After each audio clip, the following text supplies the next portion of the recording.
वित्तीय बाजार दो प्रकार का होता है, मुद्रा बाजार और पूंजी बाजार। पूंजी बाजार हम पहले देख चुके हैं, जिसमें दीर्घकालीन ऋण की प्राप्ति होती है। मुद्रा बाजार वो होता है जहां अल्पकालीन वित्त की आवश्यकता होती है। जो बड़ी बड़ी संस्था या कंपनी होती है जिनको एक साल के लिए 365 दिन के लिए जहां मुद्रा की आवश्यकता होती है, तो ऐसी अल्पकालीन आवश्यकता की पूर्ति इस मुद्रा बाजार से की जा सकती है। मुद्रा का इंपॉर्टेंस बताते हुए सर रॉबर्ट जी एलन ने कहा है कि मुद्रा जीवन का सबसे महत्वपूर्ण विषय है। जिंदगी के कुछ सबसे बड़े आनंद और जीवन के अधिकांश सबसे निराश से भरे क्षण मुद्रा के बारे में लिए गए फैसले के कारण ही पैदा होते हैं। कई बार मुद्रा की कमी और कई बार गलत फैसले हो जाने के कारण संस्था को कई बार हानि उठाना पड़ती है। अतः समय पर वित्त की उपलब्धता नहीं होने के कारण समस्याओं का सामना करना पड़ता है। अतः मुद्रा बाजार वह बाजार है जहाँ कम समय के लिए मुद्रा की प्राप्ति होती है। मुद्रा बाजार से आशय ऐसे बाजार से होता है जिसमें अल्पकालीन प्रतिभूतियों में व्यवहार किया जाता है। इस बाजार में अल्पकाल से आशय 1 वर्ष की अवधि से होता है। इस बाजार को निकट मुद्रा भी कहा जाता है। जिस प्रकार वस्तु बाजार में वस्तु का क्रय विक्रय होता है, ठीक उसी प्रकार मुद्रा बाजार में मुद्रा का क्रय विक्रय होता है। मुद्रा के क्रय विक्रय से आशय मुद्रा के उधार लेन देन से होता है। मुद्रा की कीमत उसके ऋणों पर मिलने वाला ब्याज है। मुद्रा बाजार की प्रतिभूतियों में प्रमुखतः मांग मुद्रा, खजाना बिल, वाणिज्यिक बिल, जमा प्रमाण पत्र, कमर्शियल पेपर आदि आते हैं। इन प्रतिभूतियों पर सामान्यतः पूंजी की हानि नहीं होती है। मुद्रा बाजार के प्रतिभागी भारतीय रिजर्व बैंक, कमर्शियल बैंक, गैर बैंकिंग वित्त कंपनियां, राज्य सरकारें, म्यूचुअल फंड एवं औद्योगिक घराने इत्यादि आते हैं।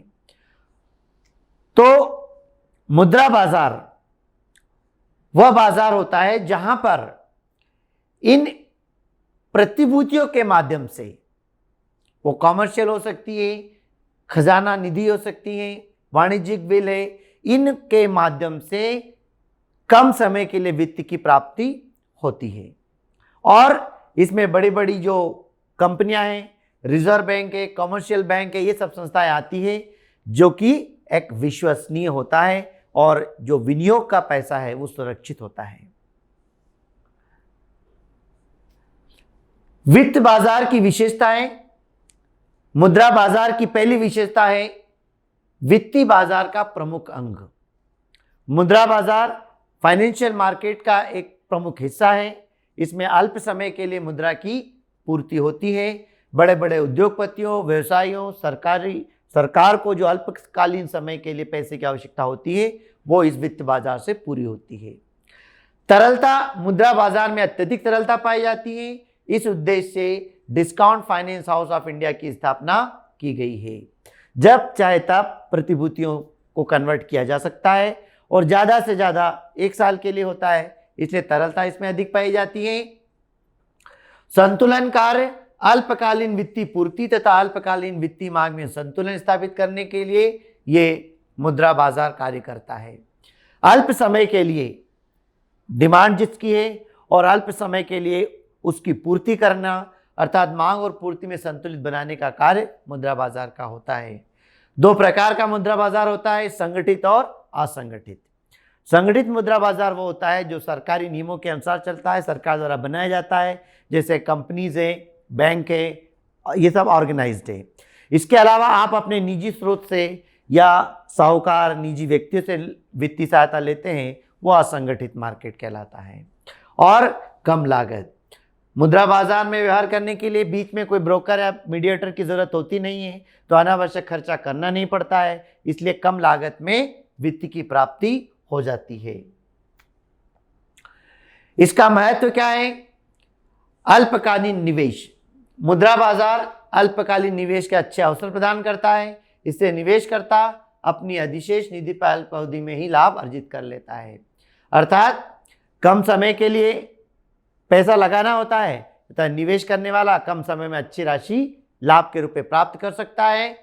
सुरक्षित निवेश, चूंकि इसमें संगठित और रेपुटेड संस्थाएं होती है, जिस वजह से निवेशकों का पैसा सुरक्षित रहता है, जोखिम कम होती है। और तरलता इसमें इसलिए पाई जाती है कि जब चाहे मुद्रा को नगद में परिवर्तित किया जा सकता है। अल्पकालीन वित्त व्यवस्था, मुद्रा बाजार के अंतर्गत जो वित्त प्राप्त होता है वो कम समय के लिए, जब आवश्यकता होती है उस समय के लिए पैसा उपलब्ध करा लिया जाता है और फिर उसे वापस कर दिया जाता है। और सरकारी नीतियों का क्रियान्वयन, इस वित्तीय बाजार के अंतर्गत सरकार की नीति जो होती है उनका क्रियान्वयन होता है, अर्थात सरकार द्वारा जो नीति बनाई गई है उन्हें लागू किया जाता है।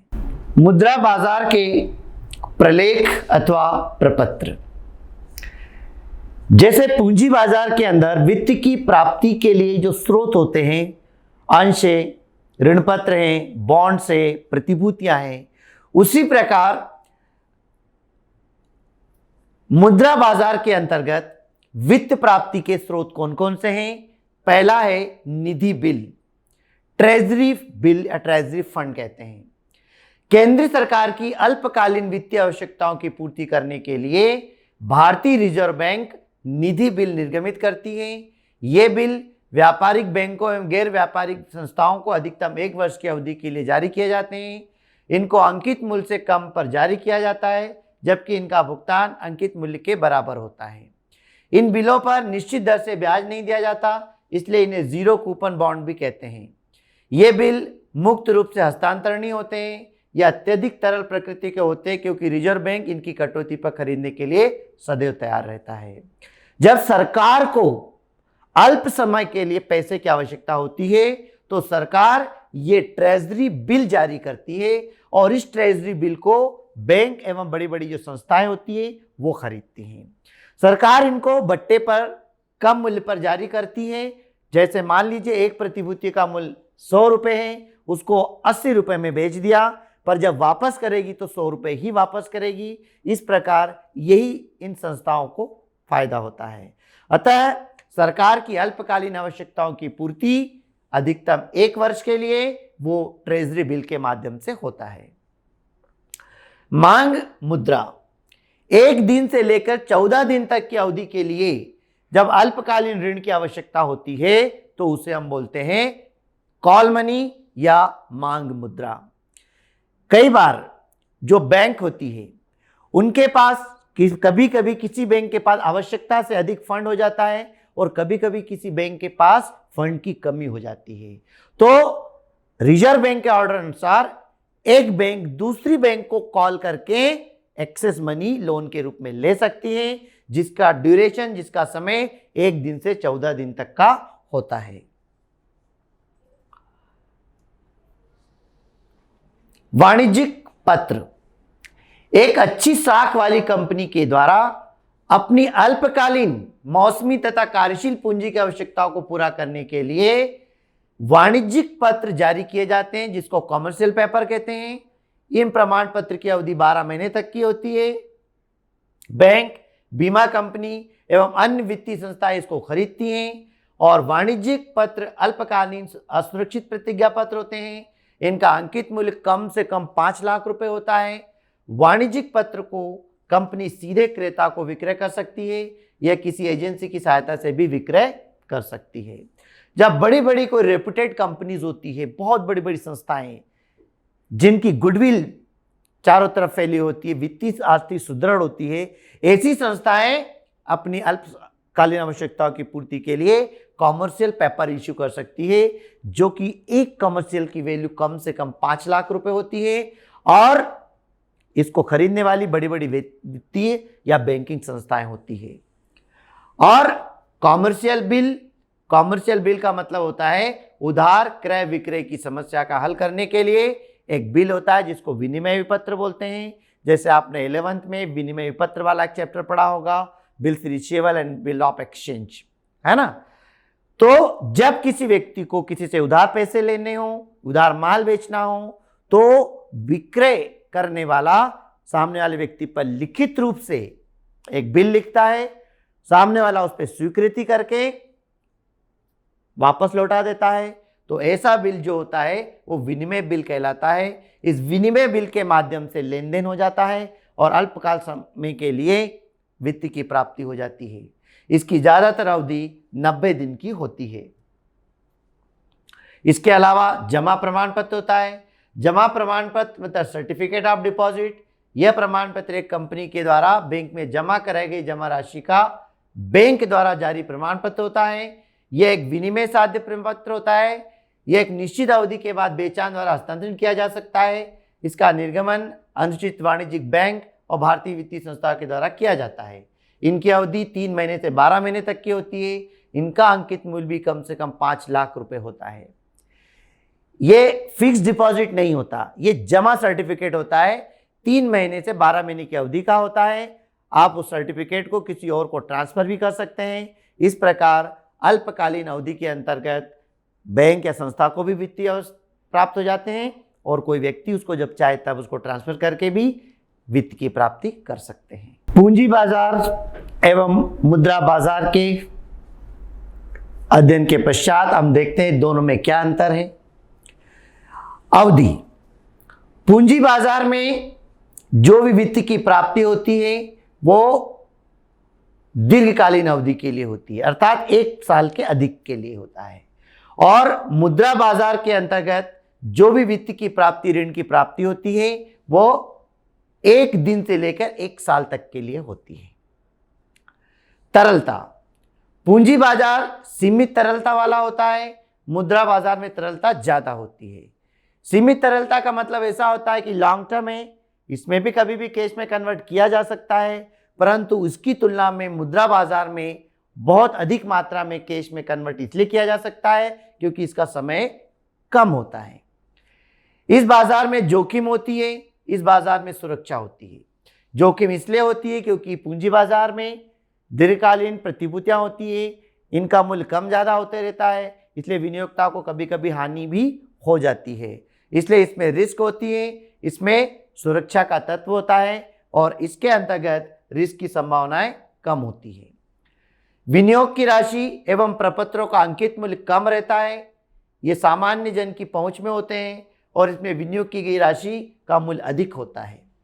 इसमें जो भी अंश प्रतिभूति खरीदते हैं उनका मूल्य नाम मात्र का होता है। नाम मात्र मतलब कम वैल्यू जो अफोर्डेबल हो सकती है।